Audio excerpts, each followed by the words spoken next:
e elas já estão dentro de Belém. Nós estamos acompanhando a estada delas. Ruth, capítulo 2, versículo 4 até o 7. Eis que Boaz veio de Belém e disse aos segadores: o Senhor seja convosco.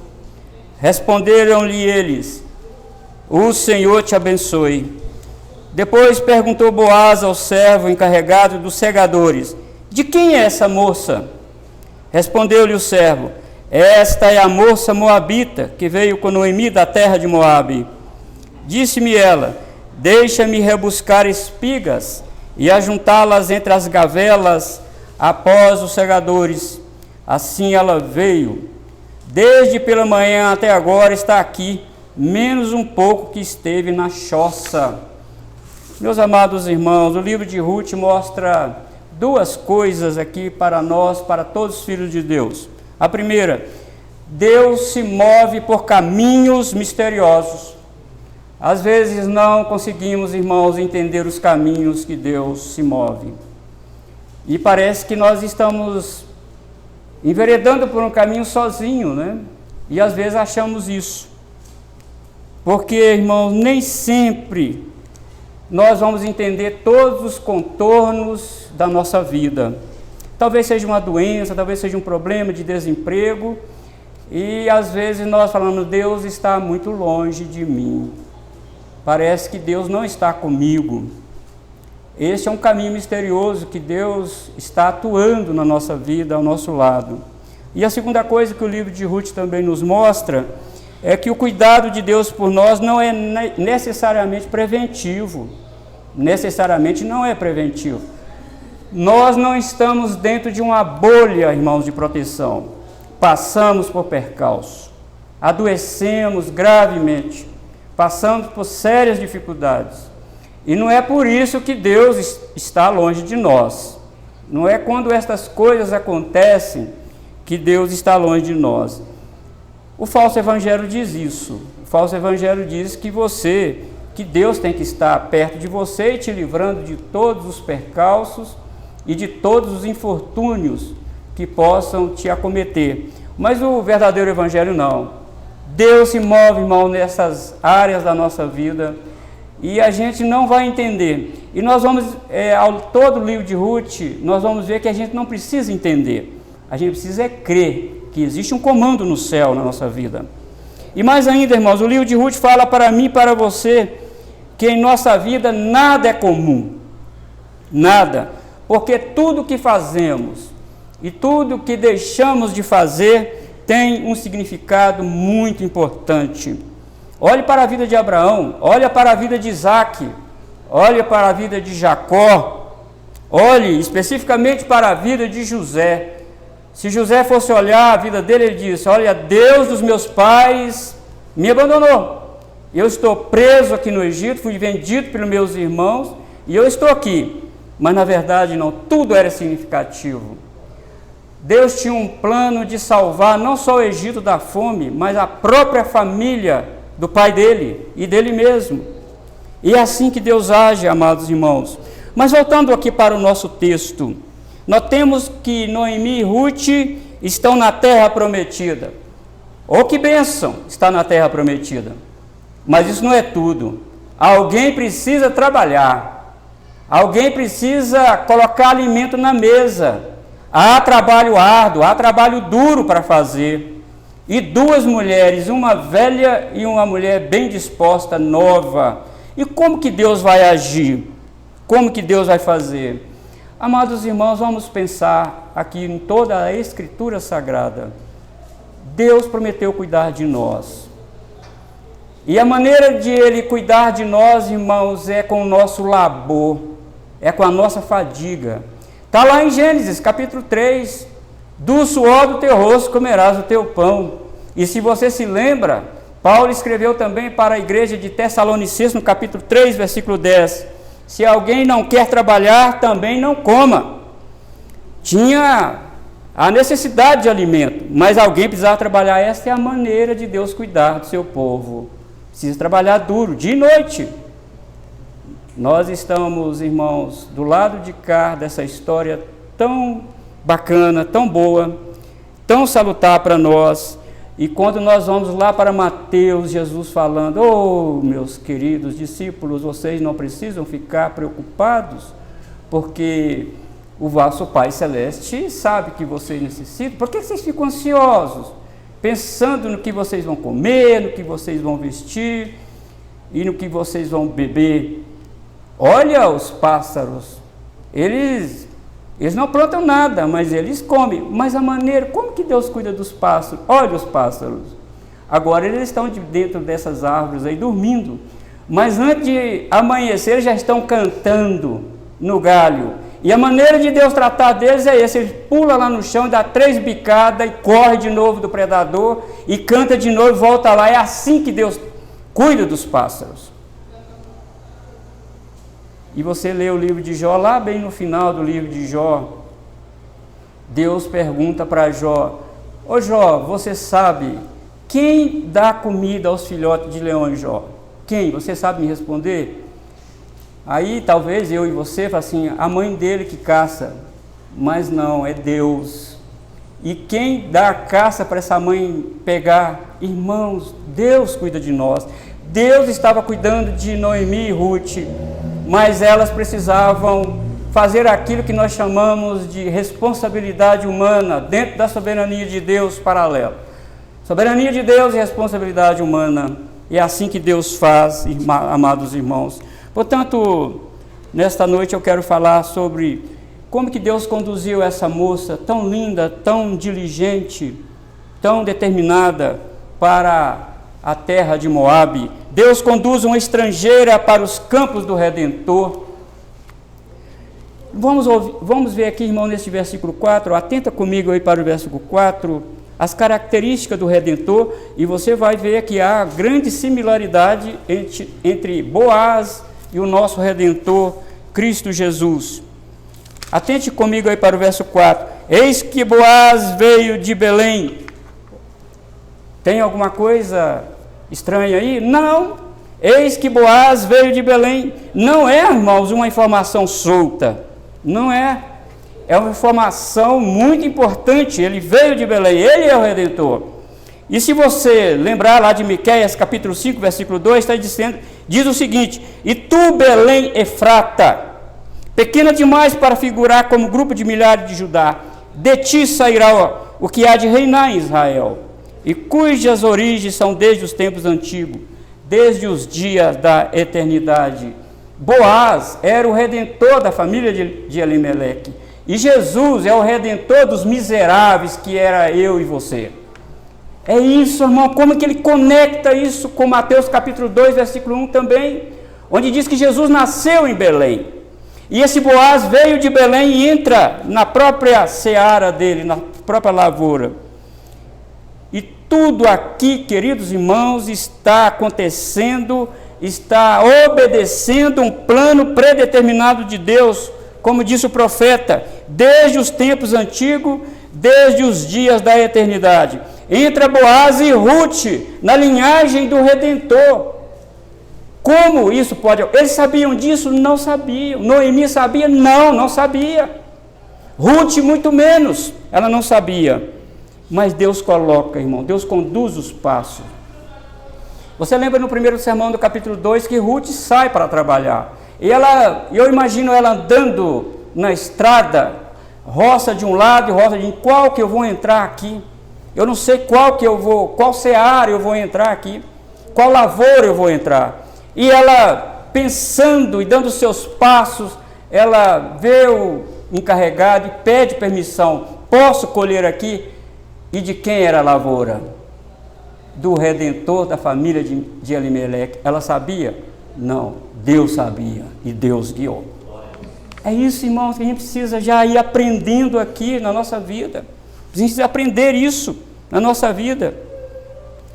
Aqui nós vemos tão somente uma mulher indo trabalhar, não sabia de nada. Ela não sabia que ela ia ser dona daquilo tudo. Ela não tinha noção disso. Ela era uma moabita. Lembra que sempre o autor sagrado coloca Ruth, a moabita. Ela era estrangeira. Mas, irmão, Deus quebra o orgulho humano. Deus quebra a serviço humana. Deus coloca, desculpe-me a expressão, Deus coloca o nariz do arrogante no chão. Deus tirou Raabe de Jericó e colocou lá dentro do povo dele. Deus tira Ruth, a moabita, também tira e coloca na linhagem do Redentor. Que Deus tremendo é o nosso Deus. Nós precisamos confiar nele, irmãos. E não vamos nos esquecer, irmãos, que o profeta Isaías também disse sobre o nosso Redentor. Seu nome é Emanuel, porque Boaz chega e diz, veja a saudação dele, ele chega e diz, o Senhor seja convosco. Ele não vai sozinho, ele leva Deus também para lá. O Senhor seja convosco. A gente percebe que Boaz era um homem muito dadivoso, um homem amoroso, compassivo, como nós lemos hoje na escola bíblica dominical, de ternos afetos de misericórdia. Era um homem que estava de fato similar ao Redentor Cristo Jesus. E ele cumprimenta os seus empregados. Ele tem interesse, irmão, no bem-estar dos seus empregados e não na colheita. E ele não chegou aí, irmãos, na sua lavoura com senho franzido, raivoso. Até agora vocês estão colhendo aqui, para mim vocês estavam lá. Não, ele chega e cumprimenta, o Senhor seja convosco. E ele diz, o Senhor te abençoe. Olha que maravilha, irmão. Oxalá se todas as nossas relações de trabalho hoje fossem assim, né? Oxalá se fosse assim. Mas eu quero que você anota aí na sua mente. Amado irmão, não fique ansioso quanto ao seu futuro, o que vai acontecer a você e a sua família. Obedeça ao comando de Deus. Qual é o comando de Deus? Entrega seu caminho ao Senhor, confia nele e o mais ele tudo fará. Nós precisamos obedecer esse comando de Deus.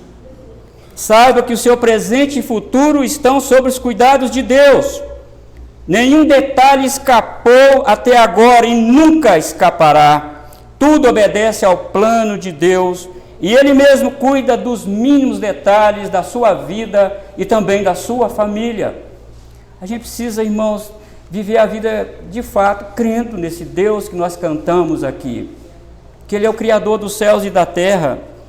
E eu quero que você olhe para Noemi, olhe, principalmente o capítulo 4, versículo 13 até o 15, eu quero que você vá para lá, capítulo 4, versículo 13 a 15, aí de Ruth.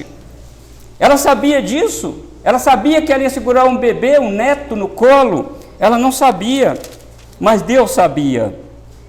Assim tomou Boaz a Ruth, e ela passou a ser sua mulher, coabitou com ela, e o Senhor lhe concedeu que concebesse, teve um filho. Então as mulheres disseram a Noemi, seja o Senhor bendito, que não deixou hoje de te dar um neto, que será teu resgatador, e seja afamado em Israel o nome deste. Ele será restaurador da tua vida e consolador da tua velhice, pois tua nora, que te ama, o deu à luz, e ela te é melhor do que 7 filhos. Irmãos, é de tirar o fôlego isso aqui. Noemi não sabia. Quando ela voltou de Moabe, ela voltou chorosa, reclamando. Mas como que Deus é compassivo? Como que Deus foi afagando o coração de Noemi? Como que Deus foi contornando as coisas para ela? E agora nós temos esse grande resumo histórico aqui que o autor sagrado nos coloca. Ela pegar um neto no colo. Olhe para Ruth. Anote aí, olhe para Ruth. Quem era ela? De onde ela veio? Ela veio de um incesto. Lembra-se? É lá em Ló. As filhas de Ló o embriagaram e tiveram filho com ele. E Ruth é moabita. E o nome de um dos filhos foi Moabe. E Ruth veio dessa linhagem aí. De um incesto, irmãos. Uma coisa terrível. E como que Deus pega, irmãos? Aí quebra, sabe, o nosso coração arrogante. Quebra, sabe, irmãos, aquele lado que nós temos de autossuficiência, de ser melhor do que o outro. Aqui quebra. Aqui o Senhor quebra. Ele joga isso, irmãos, para o chão. Ela sai, irmãos, trabalhar de sol a sol. Ela abaixa o dia inteiro e pega grão e coloca no recipiente. Abaixa. Pensa no trabalho penoso. Eu já fiz isso, eu sei o que é. As costas, as colunas dói muito, o calor é demais. Você abaixa e pega grão, abaixa o dia inteiro. E o encarregado diz, essa aí é Ruth. Na verdade ele não diz Ruth, é a moabita. Essa mulher trabalhou até agora, menos um pouco que ela ficou na choça. É o dia inteiro, irmãos. Mas ela não sabia de nada daquilo. Mas anote de novo aí, mas Deus sabia. Deus sabe de todas as circunstâncias, de todas as instâncias da nossa vida, Ele conhece. Ruth não tem ideia, amados irmãos, de que Deus está fazendo, ela não tem ideia. Para ela entrou por acaso ali naquela lavoura, ela não sabe que graciosamente o Senhor a colocou na linhagem do seu Filho, Jesus Cristo, o Redentor dos miseráveis de todo o mundo. Ela não sabe. Então, num dado momento, chega um homem respeitoso e gracioso. Provavelmente, Boaz chega montado no animal, cumprimenta o seu servo, mas os seus olhos vão em direção a Ruth. Ele olha para ela. E aqui no texto não está nem implícito, irmãos, que Ruth olha para ele. Ela está concentrada no seu trabalho. Talvez ela diga, eu colhi ainda muito pouco, eu tenho que colher mais, eu tenho que trabalhar mais. Parece que ela nem se deu conta de que chegou alguém na lavoura. E por isso, irmãos, esse homem agora olha para Ruth, ele mostra interesse pelo bem-estar das pessoas que estão à volta. Então veja aí o versículo 5, acompanha comigo o versículo 5. Depois perguntou Boaz ao servo encarregado dos segadores, de quem é esta moça? Ele viu a Ruth. De quem é essa moça? Você viu a pergunta, irmão? Você prestou atenção na pergunta? Não é quem é essa moça, é de quem ela é. De qual povo essa moça é? De qual tribo essa moça é? De qual família, de qual clã essa moça pertence?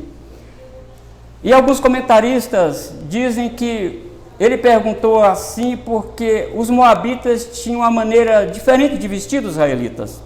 O vestido dela talvez era um vestido diferente. E ele pergunta, de quem é essa moça que está aí? Olha, irmão, como isso é bem sugestivo para nós, não é verdade? E como isso nos diz muito para nós, irmãos, que vivemos num tempo onde muitas pessoas fazem amizades, constroem casamentos pela internet e coisa do gênero. Os rapazes deveriam também fazer a mesma pergunta, de quem é essa moça? Como ela é na igreja? Como ela é com o pai dela? De quem é essa moça? Com sua família? E as moças também deveriam fazer a mesma pergunta. Aqui está, irmãos, a sugestão da família da aliança. Ela não era da aliança, como nós também não éramos. Você lembra de Paulo, falou em Efésios capítulo 4? Nós éramos estranhos à aliança. Nós éramos estranhos à aliança. Vivíamos sem esperança e sem Deus no mundo. Mas Deus, segundo a sua misericórdia, nos colocou na aliança de Cristo Jesus. E é isso que está acontecendo aqui com Ruth. De quem é essa moça? Serve de grande instrução aqui para nós. Vocês precisam saber se o seu pretendente pertence à família da aliança, se serve ao Senhor, se é ativo na obra de Deus, se está na escola bíblica dominical, no culto. Abraão percebeu que Isaac estava na hora de se casar, e ele deu uma ordem para Eliezer, o seu servo, olha, vá buscar uma moça para casar com Isaac. Ah, mas tem muitas moças aqui. Não quero que case, busque uma moça lá da minha família, na minha parentela, e traga para ele casar. Olha, irmãos, isso é muito sério. Não estou dizendo que fazer assim, irmão, se você não vai ter problema, mas você vai ter muito problema, mas você vai ser feliz. A felicidade está aqui, irmão, na família da aliança. Mas agora vamos ver, irmão, rápido, que o tempo está passando. Vamos para o verso 6, nós vemos a característica de Boaz.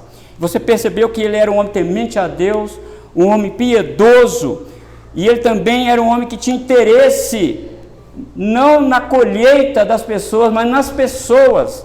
O Senhor te abençoe. Mas agora vamos ver a característica de Ruth. Versículo 6, respondeu-lhe o servo, esta é a moça moabita, que veio com Noemi da terra de Moabe. Ele está dizendo para Boaz: sabe, meu senhor, essa moça é pobre e necessitada. Ela precisa do que ela está fazendo aí. Ela é pobre e necessitada. Em outras palavras, irmãos, essa moça precisa de um resgate.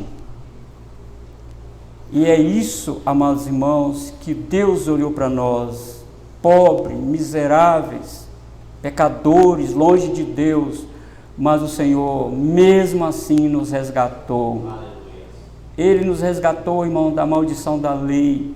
Ele destronou o pecado dentro de nós. Agora o pecado não terá domínio sobre nós, porque não estamos mais debaixo da lei, mas da graça. É isso que o encarregado está falando. Ela é moabita. Ela está aqui porque ela é muito necessitada. Ela depende da graça amorosa de alguém para deixar alguns grãos para ela. Você lembra da mulher Ciro-Fenícia? Quando Jesus estava na sua terra, Ciro-Fenícia, e ela pede socorro a Jesus e diz: não, eu não vim para vocês, eu vim para o povo de Israel. Não, Senhor, mas nós também, os cachorrinhos comem das migalhas que caem da mesa do seu Senhor. É aqui também vem Ruth, a mulher Ciro-Fenícia, amados irmãos, e os dois resgatadores, Boaz e Jesus.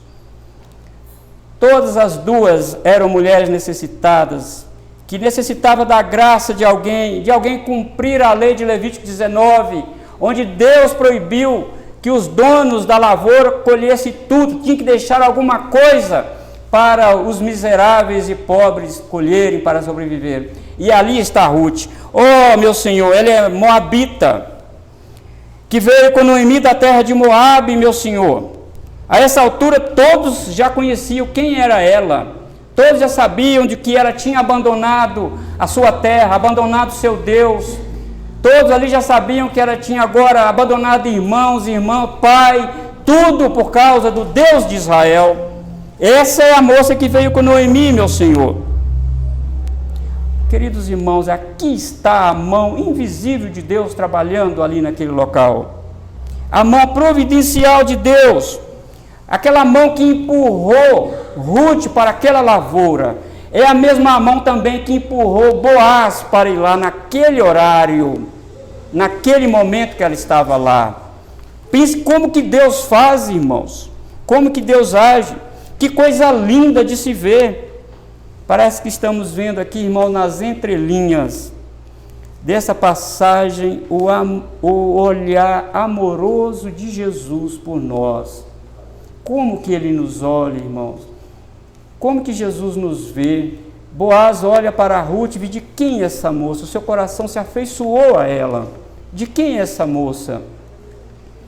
E me parece que o texto, inclusive o texto hebraico, não nos dá permissão para que ele olhasse para a beleza dela. Segundo a história, ela era uma mulher muito bonita. Mas para mim parece que ele não estava olhando a beleza dela, estava olhando que era ela. Porque o encarregado diz: ela veio com Noemi. Você conhece a história dela? Ela está junto com a sogra dela, é uma mulher que abandonou tudo para servir ao nosso Deus. Então você vê aqui que Ruth é humilde e educada. E aí nós estamos agora no versículo 7. Ela pede permissão para entrar. Irmãos, por um encarregado dar tanta informação para Boaz, com certeza, quando ela chegou lá, ele perguntou: quem é você? De onde você está vindo? E Ruth, com certeza, notificou para o encarregado da lavoura quem era ela. E é por isso que ele deu tanta informação. Ele ficou admirado com a disposição e diligência de Ruth. Olha, Boaz, esta mulher trabalhou o dia inteiro. É como se ele estivesse dizendo, abaixando e levantando no sol quente o dia inteiro, menos um pouco de tempo que ela ficou na choça, mas ela trabalhou o dia inteiro. E presume-se, irmãos, que Boaz chegou lá à tarde. O Redentor chegou para resgatar Ruth. E o Redentor também nos encontrou, amados irmãos. E agora, por isso nós podemos falar com Deus. Agora nós podemos orar dirigindo, orar dentro do ônibus. quando você estiver dirigindo o seu carro, quando você estiver na sua casa, sei lá onde for, trabalhando. Agora nós podemos falar com Deus, porque o resgatador foi aonde nós estávamos e nos resgatou. Irmãos, eu quero fazer rápida aplicação aqui para nós. Vai ser fora do costume, porque é uma aplicação bastante grande, mas, por favor, tenha paciência, queridos irmãos. A vida de Ruth começa a se desenrolar para o seu bem, mas tudo começou lá mesmo em Moabe, quando ela se casa com Malom. Se você olhar capítulo 4, versículo 10, ela se casou com Malom. Essa mulher passou por momentos tensos e tristes na sua vida, porque ela perde o seu marido e decide acompanhar a sua sogra para uma cidade desconhecida e com um futuro incerto. Ela foi ignorada pelos belemitas quando chegou na cidade. E aqui vemos essa mulher que foi tirada das trevas por Deus, como eu e você fomos, passando por grandes infortúnios na vida. Mas a boa notícia, amados irmãos, é que é uma providência divina atuando nela e por ela. Todos os seus passos foram guiados pelo Senhor, até mesmo quando ela escolheu entrar na lavoura de Boaz e pedir permissão. E qual é, irmãos, a lição que nós tiramos aqui deste parágrafo? Deus usa, amados irmãos, o nosso labor. Você lembra de Eclesiastes capítulo 9, versículo 10? Tudo quanto vier a tua mão para fazer, faze segundo a tua força. Deus, irmãos, não coaduna com preguiça e com negligência, com pessoas que acham que Deus vai fazer um milagre e tudo vai acontecer na vida dele. É claro que Deus faz milagre, mas é junto com você, no seu labor, no seu viver diário. Atenta para esse fato, irmãos, o Senhor usa os dons que Ele mesmo nos deu. Ele usa a nossa capacidade física, Ele usa a nossa capacidade intelectual, Deus usa a nossa capacidade emocional para estabelecer o seu propósito na nossa vida e na vida de outros. Deus usa todas as circunstâncias da vida que nos cercam, e até mesmo a nossa precariedade em todas as instâncias da vida, para completar aquilo que Ele mesmo iniciou na nossa vida. Deus usou a persistência de Ruth em trabalhar até a tarde e fez com que Boaz fosse exatamente naquele horário. Se ele tivesse ido pela manhã, ou se Ruth tivesse desanimado e ido embora ainda mais cedo, não tínhamos, irmãos, uma descrição tão nobre do versículo 7. Ela ficou até agora, Senhor Boaz, trabalhando, menos um tempo que ela ficou na choça. Deus usou essa disposição. Você quer que Deus te abençoe? Trabalhe duro, no labor. E eu já falei aqui sobre a frase da teologia reformada: orare e labutare. Ora e trabalhe. É assim que Deus usa, irmãos. Deus usa os seus dons. E é dons que não são seus, é Ele mesmo que te deu. Mas pastor, há gigantes, há mares. É verdade, há gigantes, há mares, há tempestade no mar da vida, há mesmo. Há muralhas que nos assustam, há covas de leões, há fornalhas de fogo ardente, sim. Existem uma espécie de ilha de Patmos que nos colocam exilado, sim, existe. Mas também há o nosso Deus que nunca nos abandona. É um Deus que passa pelo fogo conosco, que passa pelas águas conosco. Ele está junto de nós constantemente. E você entende, irmãos, como que nós entramos no reino de Deus? Como é a entrada nossa no reino de Deus? Até para entrar no reino de Deus é por tribulação. Se você for para Atos capítulo 14, versículo 22, Paulo tinha acabado de ser apedrejado. E ele chama os discípulos, com certeza estava muito machucado. E ele chama os discípulos e diz: olha, importa entrar no reino de Deus através de muitas tribulações. A renúncia, queridos irmãos, de nós mesmos. E para entrar na porta estreita, essa porta, meus irmãos, não é um fator motivador para o homem irregenerado, não é. As pessoas olham a porta estreita e dizem, não é para mim. E Jesus falou, olhe a porta estreita, porfiai por entrar por a porta estreita. Entre, esforce para entrar pela porta estreita. Esforçai-vos e não desfaleçam as vossas mãos, é a recomendação da palavra de Deus para nós. Deus abençoou sim a vida de Ruth, Deus conduziu sim a vida dela, mas ela teve que trabalhar duro, e Deus foi conduzindo a vida dela a bom termo, amados irmãos. Se você abrir a sua Bíblia em João, Evangelho de João, capítulo 15, versículo 1 até o 16, você vai ver lá um vocábulo que aparece 12 vezes lá. Permanecer, permanecer, permanecer, permanecer. 12 vezes aparece esse vocábulo lá em João capítulo 15, versículo 1 até o 16. Jesus repete isso sempre. Olha, amados irmãos, nós sabemos que a perseverança dos santos é uma obra de Deus, não é nossa. É Deus que nos faz perseverar. É claro que é. Mas de novo nós temos aqui, irmãos, a soberania de Deus e a responsabilidade humana. O mesmo Deus que diz que nós precisamos perseverar, Ele diz, irmãos, que nós precisamos, tudo que vier para fazer, a mão para fazer, faze segundo as suas forças. Irmãos, nós não podemos de forma alguma cair na letargia espiritual, no desânimo, olhar as dificuldades do mundo. Queridos irmãos, o Deus que guiou Ruth e mudou a história daquela mulher e colocou esta mulher na linhagem do Redentor, é o mesmo Deus que está conosco aqui.